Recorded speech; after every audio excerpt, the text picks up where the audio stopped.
दोस्तों स्वागत है आप लोगों का फिर से एक नए वीडियो पे। तो आज के इस वीडियो पे हम लोग देखने वाले जो आप लोगों का मंथली टेस्ट होगा 6 जुलाई को साइंस का क्लास 10 का। इसके लिए हम लोग वेरी इंपॉर्टेंट क्वेश्चन आंसर देखने वाले हैं जो आपके मंथली एग्जाम में यही से ही भिड़ेगा। तो आप लोग इस वीडियो को बिना स्किप करके देखिए और अंत तक देखिए। तो चलो दोस्तों हम लोग समय को नहीं गवाते और वीडियो को स्टार्ट करते हैं। तो दोस्तों आप लोगों का फर्स्ट क्वेश्चन में दिया गया है कि दांतों का क्षय कब शुरू होता है जब मुंह का पीएच मान कितने से कम हो जाता है। तो क्या हो जाएगा मेरे प्यार दोस्तों। तो एक का जो राइट उत्तर आप लोगों का परमसत राइट उत्तर होगा वो ऑप्शन नंबर ए नंबर हो जाएगा। ठीक है 5.5। बढ़ते अब हम लोग क्वेश्चन नंबर 2 की ओर। तो क्वेश्चन नंबर 2 में आप लोगों का पूछा गया है कि शुद्ध जल का पीएच मान कितना होता है, यानी जो शुद्ध जल जो होता है उसका जो पीएच मान है वो कितना होता है मेरे प्यारे दोस्तों। तो आप लोगों का ऑप्शन नंबर ए में 0 दिया गया है, ऑप्शन बी में 1 दिया गया, ऑप्शन सी में 7 दिया गया, ऑप्शन डी में 14 दिया गया है। तो जो शुद्ध जल का जो पीएच मान जो होता है वो आप लोग का 7 होता है। ठीक है आप लोग याद कर लीजिएगा। 2 का सी नंबर आप लोग का राइट उत्तर हो जाएगा। बढ़ते हैं हम लोग क्वेश्चन नंबर 3 की ओर। तो क्वेश्चन नंबर 3 में आप लोग का पूछा गया है कि पायरुवेट के विखंडन से कार्बन डाइऑक्साइड जल तथा ऊर्जा प्राप्त होती है। यह क्रिया कहाँ होती है। तो यह क्रिया किसमें होती है मेरे प्यारे दोस्तों। तो कोशिका द्रव्य में होती है या माइक्रो इंडिया में होती है या हरित लोक में होती है या केंद्रक में होती है। तो 3 का जो आप लोग का परमसत राइट उत्तर होगा मेरे प्यारे दोस्तों आप लोग का ऑप्शन नंबर बी नंबर हो जाएगा। क्या हो जाएगा। तो माइक्रो इंडिया में ही ये सब पाया जाता है। ठीक अब बढ़ते हैं हम लोग क्वेश्चन नंबर 4 की ओर। तो क्वेश्चन नंबर 4 में पूछा गया है कि मानव हृदय में कितने कोष्ठक होते हैं। तो मानव हृदय में कितने कोष्ठक होते हैं।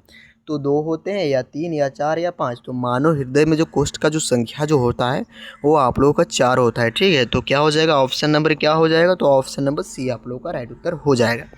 बढ़ते हैं हम लोग क्वेश्चन नंबर 5 की ओर। तो क्वेश्चन नंबर 5 में आप लोगों का पूछा गया है कि दंत चिकित्सक मरीजों के दांतों का बड़ा प्रतिबिंब देखने के लिए किस दर्पण का उपयोग करते हैं। यानी कि जो दांत चेक करता है जो डॉक्टर होता है तो वो जो दांत में देखने के लिए वो किस प्रतिबिंब का यूज करता है मेरे प्यारे दोस्तों। तो किस प्रतिबिंब का यूज करता है। तो उत्तल दर्पण का या अवतल या समतल या इनमें से सभी। तो इसके लिए जो यूज जो होता है वो आप लोगों का अवतल दर्पण यूज होता है। ठीक तो क्या हो जाएगा। तो 5 का ऑप्शन नंबर बी आप लोगों का राइट उत्तर हो जाएगा। बढ़ते मेरे प्यारे दोस्तों क्वेश्चन नंबर 6 की ओर। तो क्वेश्चन नंबर 6 में आप लोगों का पूछा गया है कि मानव में किडनी किस तंत्र का मुख्य भाग है। यानी जो मानव में जो किडनी जो होता है आप लोगों के शरीर में भी है, मेरे शरीर में भी और सबके शरीर में होता है किडनी। तो किस भाग में है। ठीक है तो आप लोग का पोषण तंत्र में है मेरे प्यारे दोस्तों या शोषण या उत्सर्जन तंत्र या परिसंचरण तंत्र। तो जो किडनी जो होता है वो आप लोग का उत्सर्जन तंत्र के अंतर्गत आता है। ठीक है उसका ही मुख्य भाग है। तो 6 का जो राइट उत्तर आप लोगों का होगा वो ऑप्शन नंबर सी नंबर हो जाएगा। बढ़ते अब हम लोग को सेक्शन बी की ओर। तो सेक्शन बी में आप लोग का पूछा गया है कि पीतल एवं तांबे के बर्तनों में दही एवं खट्टे पदार्थ क्यों नहीं रखना चाहिए। यानी जो पीतल जो बर्तन होता है और जो तांबा जो बर्तन होता है उसमें दही और खट्टा चीज़ क्यों नहीं रखना चाहिए।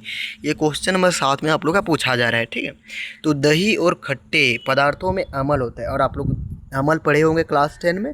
जो दही होता है वो लैक्टिक अम्ल पाया जाता है आप लोग पढ़े होंगे। ठीक तो इस सभी में जो अम्ल होता है उसी कारण से जो पीतल और तांबे से प्रक्रिया करने हानिकारक पदार्थ बनाता है इसलिए इन्हें इन बर्तनों में नहीं रखना चाहिए।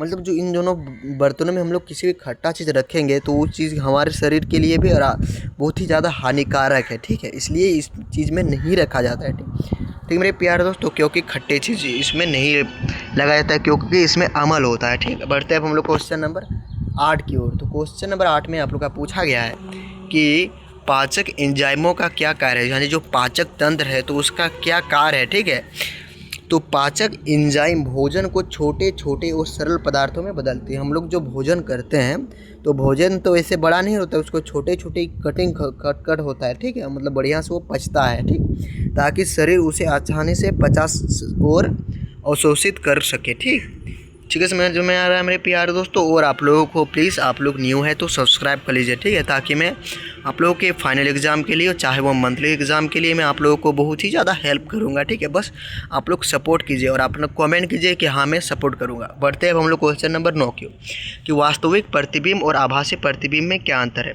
यानी जो वास्तविक जो प्रतिबिंब होता है और आभासी जो प्रतिबिंब होता है इन दोनों में क्या अंतर है।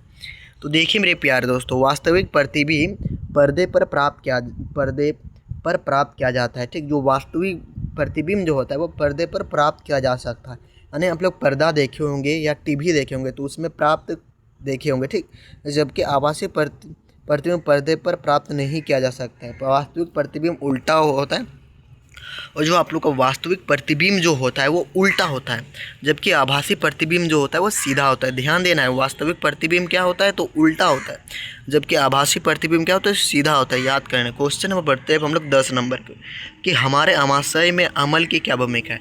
हमारा जो अमाशय है तो उसमें जो अमल होता है उसकी क्या भूमिका है, उसका वो क्या कार्य करता है, ठीक है। जो अमाशय में जो अमल होता है, तो मेरे प्यार दोस्तों जो अमाशय जो होता है वो अमाशय का अमल भोजन को पचाने और भोजन में मौजूद हानिकारक कीटाणुओं को मारने का काम करता है। मतलब जो हम लोग जो भोजन करते हैं तो उसको पचाने के लिए जो अमाशय कार्य करता है, ठीक। और जितना भी जो कीटाणु सब है उस सभी को भी मारता है, ठीक है मेरे प्यार दोस्तों। बढ़ते हैं हम लोग क्वेश्चन नंबर 11 की ओर। आप लोगों को सेक्शन सी शुरू हो रहा है।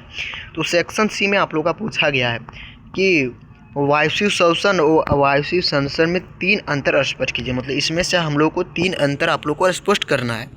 तो मेरे प्यार दोस्तों, ऑक्सीजन की आवश्यकता, वायवीय भोजन में भोजन के विखंडन के लिए ऑक्सीजन की आवश्यकता होती है, जबकि आवासीय शोषण बिना ऑक्सीजन के होते हैं। जो आवासीय जो होते हैं वो बिना ऑक्सीजन के होते हैं, और जो वायवीय शोषण होते हैं भोजन के विखंडन के लिए ऑक्सीजन की आवश्यकता होती है।